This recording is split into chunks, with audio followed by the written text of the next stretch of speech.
You do not choose this job the way you choose most things. Many people who become firefighters knew before they had the words for it. Something about the truck or the gear or the person who ran toward what everyone else ran from makes the calling arrive.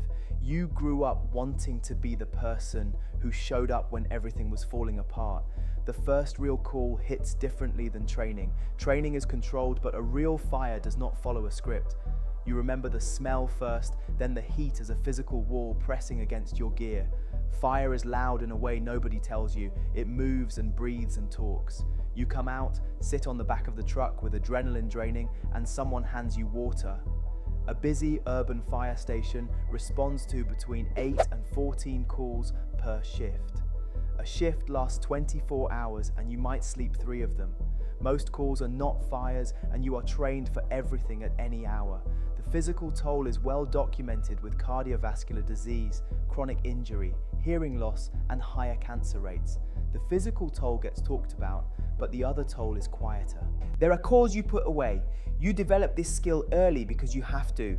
You file it somewhere, you don't examine where, and you go back to the station and you clean the equipment and you eat breakfast and you go out on the next call because the next call is coming whether or not you finish processing the last one. Some calls you can put away, some you can't. And the ones you can't tend not to announce themselves. You don't know which category a call falls into until 3 weeks later, when you wake up at 2 a.m. with a smell in your nostrils that isn't in the room, or when your daughter says something and you don't hear it because you are somewhere else entirely, at a scene that ended weeks ago, that you have never spoken about to anyone. Post-traumatic stress disorder does not look like what the movies say it looks like. It does not always look like anything from the outside.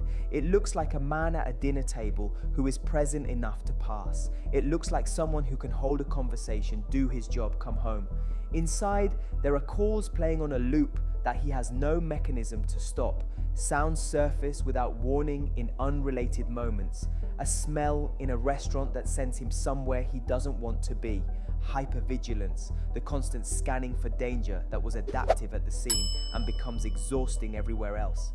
He cannot turn it off. It kept him alive. It is now keeping him awake. He has not told anyone. The reason he has not told anyone is the same reason most firefighters don't. Every firefighter knows this hour. The hour when the shift has stopped moving and the mind, no longer occupied by the next task, starts going through what it's been holding. The firehouse is a place of enormous camaraderie. It is also a place where rules about what you do not say are more strictly enforced than almost anywhere else. You do not say you are struggling. You do not say a call got to you. You make the coffee. You go back to your cot. In the morning you get up and do it again. This is not unique to firefighters, but it is particularly acute here. The culture that makes a firefighter run toward fire is the culture of toughness. It is the culture of not flinching and of holding it together when everything else is falling apart. That same culture makes it nearly impossible to say, "I am not okay." The culture of silence in emergency services did not emerge from cruelty, it emerged from the reality of the work. When you are in a burning building with someone, their ability to function is not abstract. It is the difference between both of you coming out or neither of you coming out. The culture of toughness exists because it was adaptive in a specific context. The person who shows no fear is easier to trust in the moment you need trust most. The problem is that the same culture that protects the crew inside a fire offers no mechanism for what happens when the fire is out. When the gear is off and the truck is back at the station, everyone is performing because that is the only performance available. The performance becomes the person until it does not. The silence has costs that accumulate slowly and become visible all at once. Marriages absorb the unspoken weight until they cannot hold any more of it. Drinking that starts as a way to sleep becomes something that sleeps instead of you. Anger appears without origin and is directed at the wrong people for the wrong reasons. A distance grows between the person and their own life. The inability to be present at the dinner table feels like watching your own family from behind glass. Firefighters experience post-traumatic stress at 3 times the rate of the general population. Between 20 and 30% of career firefighters meet the diagnostic criteria for PTSD at any given time. The majority are not in treatment. 85% of firefighters with PTSD symptoms are not receiving professional help. If 85% of a population with a diagnosable condition were not receiving treatment, we would call it a crisis. We would have campaigns, fund research, build systems, and measure outcomes. In the fire service, we call it Tuesday. In many departments, a firefighter who seeks mental health treatment risks being placed on light duty or removed from the crew. Asking for help can cost you the job that defines you. I knew if I said anything, I'd be off the truck, and the truck was the only thing keeping me together, so I said nothing. There is a category of call that every firefighter carries separately from the others.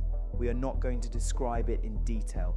Every firefighter who has worked in an urban department long enough has responded to calls in this category. There is no preparation for it that is sufficient. There is no debriefing protocol that addresses what it does to a person. There is no way to leave it at the scene.